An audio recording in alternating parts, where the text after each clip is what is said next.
ఆత్ముడు ఎంతమంది ఇక్కడ కోరుకుంటారు ప్రతిసారి నాతోనే ఉండాలి? చేతులు ఎత్తండి. మీ అందరిలో మీతో కూడా ఆయన ఉన్నారా లేరా? ఉన్నారు. పాపం సత్యభామ గారు తెలియదు. ఏంటి తెలియదు? పాపం తెలియదు. చాలా మంది ఉంటారు ఈ కాలనీ బయట కూడా.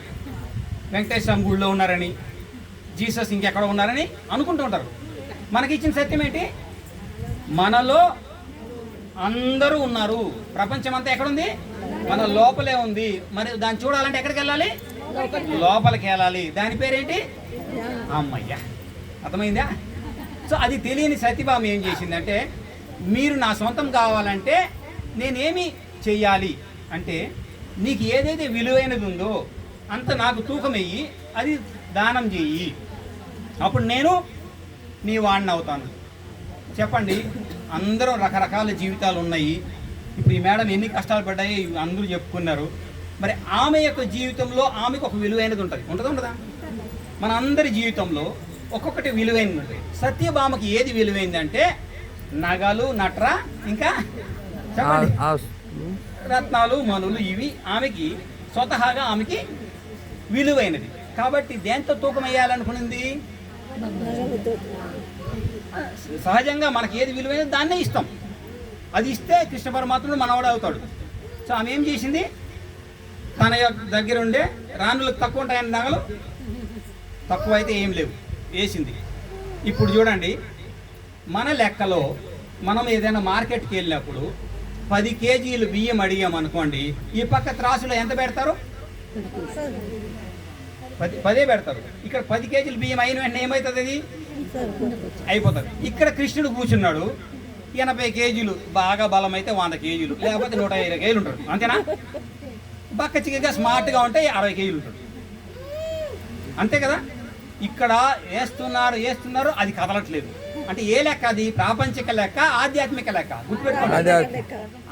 మరి ఆధ్యాత్మిక లెక్క ఈ కళ్ళకి కనిపిస్తుందా? సో ఆమె వేస్తూ పోయింది. తర్వాత చెలికత్తెలను అడిగింది, రాణులను అడిగింది, మొత్తం ఖజానా మొత్తం వేసింది. ఉలుకు లేదు, పలుకు లేదు. ఎందుకు లేదు? అప్పుడు ఆమె ఇంక నేను అపజయం పాలయ్యాను అనే ఆమె యొక్క అహంకారము తగ్గి దైవత్వం తెలుసుకోవడానికి తన శత్రువు అయిన రుక్మిణీదేవి దగ్గరికి వెళ్ళింది. మనకు కూడా పరిస్థితి వస్తే వెళ్తామే లేదా? పట్టుకోలేదు కాలు. అంతా మంది అయినప్పుడు మనం ఏమన్నా చేస్తాము. అటు ఇటు అయినప్పుడు ఏమవుతుంది? వాళ్ళని ఫ్రెండ్స్ చేసుకోవాలి, కార్యం సాధించుకోవాలి. అటువంటిప్పుడు రుక్మిణీదేవికి వెళ్తే ఆమె ఈమెను చూసి నవ్వింది. ఎందుకు? అమ్మా, నువ్వు ఏదైతే కోరావో అదే పొరపాటు. కృష్ణుడు అందరి వాడు, ఏ ఒక్కడే వాడు కాదు. దైవత్వం అనేది అందరిది. నువ్వు కోరడం అది తప్పు, కానీ కోరావు కాబట్టి దాన్ని తీర్చే విధానం కూడా కృష్ణ భగవానుడు నీకు ఇచ్చాడు. అటువంటి అప్పుడు ఏమైందంటే, ఆమె తులసి మొక్క ఉంది కదా, అలా తిరిగి 2 ఆకులు, తులసి దళం 2 ఆకులు తీసి శ్రద్ధతో, భక్తితో, సమర్పణ భావంతో ఇది తీసి అక్కడ వేయండి, అది ఆటోమేటిక్గా లేస్తుందని. ఇప్పుడు ఎట్లుంటుంది సత్యభామకి? కేజీలు, టన్నులు నేను వేస్తే అది వెళ్ళదు. 2 ఆకులు వేస్తే వెళ్ళిపోతుంది. లోపల నవ్వుకునింది, ఇక్కడ నవ్వులేదు. ఎందుకు? ఫెయిల్ అయిపోయింది ఆల్రెడీ. కానీ లోపల రుక్మిణీదేవిని చూసి నవ్వుకునింది. ఎందుకు? 2 ఆకులు ఏంటి, లేచేది ఏంటి? ఆధ్యాత్మికత ఇట్నే ఉంటుంది. ఎంత ఉంటుంది? 1 గ్రాము సముద్రాన్ని ముంచేస్తుంది. 1 గ్రాము మీ బీరువాన్ని ముంచేస్తుంది. ఎంత? 1 గ్రాము. అదేంటిది? ఆధ్యాత్మిక జ్ఞానము. ప్రపంచంలో మీరు ఎంతన్నా కానివ్వండి, ఆధ్యాత్మిక జ్ఞానము ఒకంత లేకపోతే మీరు నిరుపేదలు, మీ జీవితంలో కష్టాలు ఉంటాయి. అది ఆధ్యాత్మికత ఉంటే ఏమీ లేకపోయినా మీరు ధనవంతులు. దేంట్లో? ఆధ్యాత్మికతలో ఎప్పుడు చిరునవ్వు ఉంటుంది మీ దగ్గర, ఎప్పుడు చిరునవ్వు ఉంటుంది. ఓకే? అప్పుడు ఆమె తీసుకెళ్ళి అది వేసిన వెంటనే టకామని లేచారు. అదేంటి? ఇప్పుడు ఎట్లుంటుంది కోపం రుక్మిణీదేవి మీద? చెప్పండి.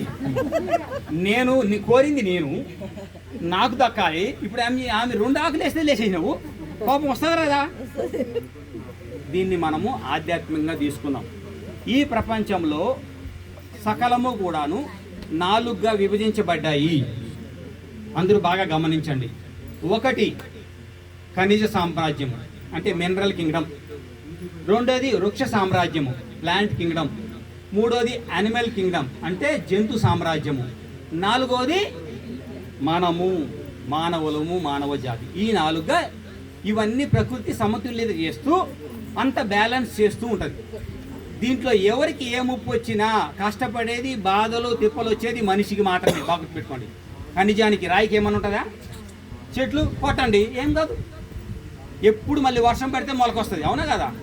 మీరు మట్టిలో పోసేయండి, వర్షం పడినప్పుడు ఏమవుతుంది? మీరు నీళ్ళ పోయక్కర్లే, అదే వస్తుంది.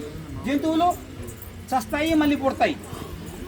బాధ, నొప్పి, కక్ష, కుళ్ళు, కుతంత్రము ఇవన్నీ ఎవరికున్నాయి చెప్పండి? మనిషికే. అమ్మయ్యా, బాధపడేది ఎవరు? ఇప్పుడు ఒక రాయి బాధపడదు, ఒక చెట్టు బాధపడదు, ఒక జంతువు బాధపడదు. ఇవన్నీ కలిసి ఎవరికి వచ్చినాయి? మానవుడికి. ఇప్పుడు గుర్తుపెట్టుకోండి, చైతన్యము 4 స్థితుల్లో ఉంది. రాయిని ఇక్కడ పెడతాం, లేకపోతే దీన్ని ఇక్కడ పెట్టాం. మీరు సంవత్సరం తర్వాత వస్తుంది, కదులుతుందా? ఇక్కడ ఉంటుందా? అక్కడే ఉంటుంది. ఎవరు డిస్టర్బ్ చెబితే అది అక్కడే ఉంటుంది. ఆ చైతన్యము తక్కువది, మొత్తం చైతన్యమే ఉండేది, అది అలా ఉంటుంది. ఇక్కడే మీరు 4 గింజలు వేసేసి వెళ్ళారు. రేపు వర్షాకాలం వచ్చింది, వర్షం పడింది, ఆ గింజలాగే ఉంటుందా? అది మొక్క ఎదిగి పెద్ద అవుతుందా? పెద్దగా. సో చైతన్యం మారిందా లేదా? రాయిలో ఉండే చైతన్యం అంటే ఖనిజ సంపదలో ఉండే చైతన్యానికన్నా చెట్టులో ఉండే చైతన్యము ఎక్కువ, మరింత ఎక్కువ. ఎవరు పోషించినా పోషించకపోయినా అది ఎదుగుతుంది. ఓకే, ఒక పిల్లిని ఇక్కడ పెట్టామనుకోండి, ఉంటుంది అది ఎదుగు.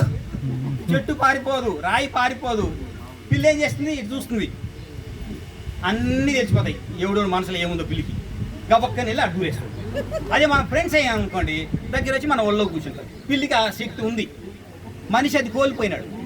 ఎందుకంటే మనిషి మాటలు నమ్ముతాడు కదా, కళ్ళని నమ్ముతాడు కదా, హృదయాన్ని మర్చిపోయినాడు. కాబట్టి ఆ శక్తిని కోల్పోయినాడు. ఓకే, అర్థమైందా? ఈ 3: ఖనిజ సంపద, వృక్ష సంపద, జంతు సామ్రాజ్యం. చెప్పండి, ఖనిజ సామ్రాజ్యము అంటే మొత్తము ప్రపంచమంతా ఒక పక్క పెట్టినా 2 ఆకులతో సమానమా? చెప్పండి. దాంట్లో జీవం ఉంది, 2 ఆకుల్లో జీవం ఉంది. మనము ఈ ప్రపంచంలో 99.9% మన డబ్బుని, మన శక్తిని, మన అన్ని శక్తుల్ని ఖనిజ సంపద మీద పెడుతున్నామా? అంటే బిల్డింగులు, కార్లు, చంద్రమండలము, ఇంకా మండలము, ఆ మండలము, లేకపోతే వృక్షాలను కాపాడే దానిలో ఉంటామా? అమ్మయ్యా, వాస్తవమా కాదా? అంటే సత్యభామ చెప్పింది మనకు అర్థమయ్యింది, కానీ రుక్మిణీదేవి చెప్పింది మనకి అర్థం కాలేదు. అమ్మయ్యా, ఇప్పుడు ఎవరిని పట్టుకోవాలి మనం? అంటే ఏం చేయాలి? ధ్యానం చేసి చెట్లని, మొక్కల్ని పెంచాలి. ఓకే, చెట్లు అయిన తర్వాత చైతన్యం ఏమవుతుంది? నెక్స్ట్ జంతు సామ్రాజ్యంలోకి అడుగుతుంది. ఇప్పుడు చెప్పండి, నెక్స్ట్ ఏం సామ్రాజ్యము? జంతు సామ్రాజ్యం. జంతు తర్వాత మానవులు. అంటే ఈ రోజు ఉండే జంతువులు రేపు మన ఇండ్లలో పుడతాయి, అవునా కదా? మన ఇంట్లో పుట్టే వాళ్ళని మనం హింసించి, క్రూరం చేసి, కోసుకొని తిని మనం చేస్తే ఆ ఆత్మ మన ఇంట్లో పుట్టిన తర్వాత దానికి కసి ఉంటుందా, ప్రేమ ఉంటుందా మన మీద? కసి ఉంటుంది. ఏం జరుగుతాయి మన ఇళ్ళలో ఇప్పుడు? గొడవ ఎక్కడి నుంచి వచ్చినాయి? మనం తెచ్చుకున్నట్టు. మనము ఆ జంతువుల పట్ల చేసే హింస ఆ యొక్క డిఎన్ఏలో ఉన్నాయి. కోళ్ళు కానీ, మేకలు కానీ, ఆవులు కానీ, రకరకాల జంతువుల్లో ఏం డిఎన్ఏ ఉంది? మన ఆ హింస ఎవరి వల్ల జరిగింది? మానవులలో గత జన్మ. దైవత్వము లేనటువంటి వాళ్ళు, దైవత్వం ఉన్న వాళ్ళు ఏ హింస చెయ్యరు. దైవత్వం లేని వాళ్ళు ఏం చేస్తారు? హింసలు చేస్తారు, చంపుతారు, తింటారు. మరి కసి ఎవరి మీద ఉంటుంది? నన్ను చంపేస్తే నా కొడుకు ఊరుకుంటాడా? చెప్పండి, నా కొడుకుని చంపేస్తే నేను ఊరుకుంటానా? కసి ఉంటుంది కదా, మరి అది తీర్చుకోవాలి కదా. అంటే నెక్స్ట్ జన్మలో ఎక్కడ పుడతాను? ఎవడైతే నా కొడుకుని చంపాడో వాళ్ళ ఇంట్లో పుడతా. ఏం చేస్తావాడిని? నేనే నరికేస్తా. తల్లిదండ్రులు లేదు, ఇక్కడ ఏం లేదు. అది ఎక్కడి నుంచి వచ్చింది? గత జన్మల నుంచి వచ్చింది. సో ఇప్పుడు మనము శాకాహారం మేడం ఎందుకు చెప్తారంటే, మనం ప్రశాంతంగా ఉండాలంటే ఏం చేయాలి?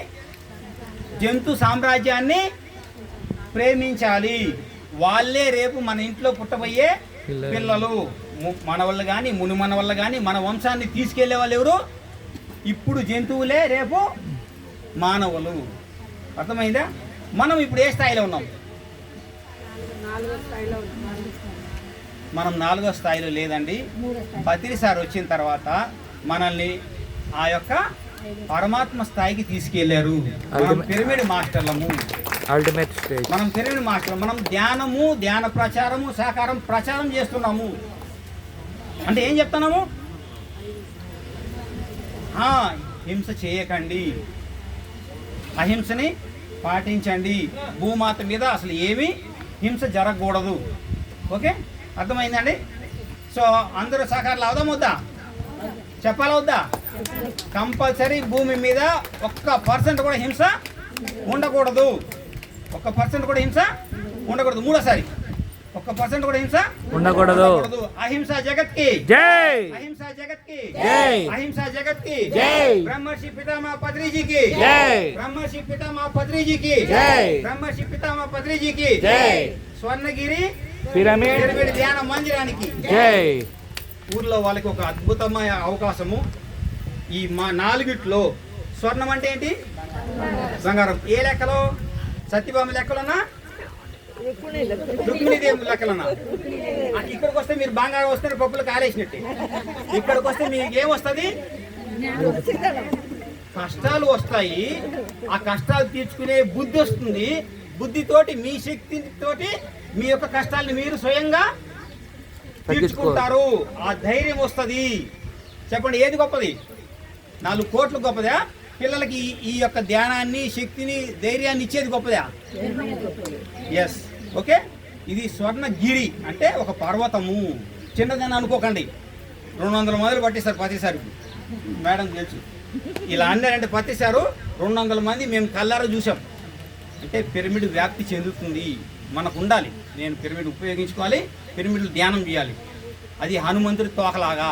ఏంటది?